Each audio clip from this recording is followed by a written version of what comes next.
নমস্কার, আমি ডক্টর শুভেন্দু ঘোষ বলছি কলকাতার মানিকতলা থেকে। আশা করছি আপনারা প্রত্যেকে ভালো আছেন। আজকের আলোচনার বিষয় হচ্ছে এই বর্ষার সিজনে সাপে কামড়ালে আপনারা হোমিওপ্যাথি ট্রিটমেন্ট কী করবেন।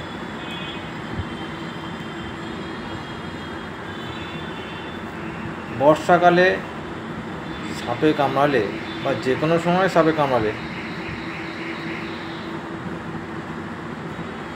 যে জায়গাটা সাপে কামড়াবে তার কিছুটা উপরে বাঁধন দিতে হয়, অর্থাৎ কোনো চওড়া ফিতে বা পাড় বা চওড়া কাপড় দিয়ে যেখানটা কামড়াবে তার উপরটা বাঁধন দিতে হবে। কেননা বাঁধন না দিলে বিষটা তাড়াতাড়ি উপরে গোটা শরীরের মধ্যে ছড়িয়ে পড়বে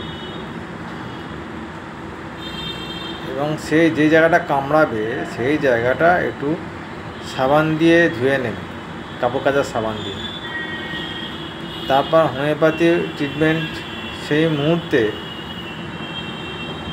যে ওষুধটা খাওয়া দরকার সেটা হচ্ছে লিডাম্পল। লিডাম্পল 1000 পাওয়ারের ওষুধ 1 ঘন্টা পর পর খাওয়াতে থাকবেন, যতক্ষণ পর্যন্ত না ওই হসপিটালে পৌঁছাতে পারছেন ততক্ষণ পর্যন্ত এই ওষুধটা কন্টিনিউ খাইয়ে যেতে হবে। এবার হসপিটালে যাওয়ার পর ওরা অ্যান্টিভেনাম ইঞ্জেকশান দেবে, তার আগে পর্যন্ত আমরা কন্টিনিউ এই ওষুধটা 1 ঘন্টা পর পর 2 ফোঁটা 3 ফোঁটা করে খাইয়ে যাবেন। নমস্কার, আজকে বক্তব্য এখানে শেষ করছি। নমস্কার।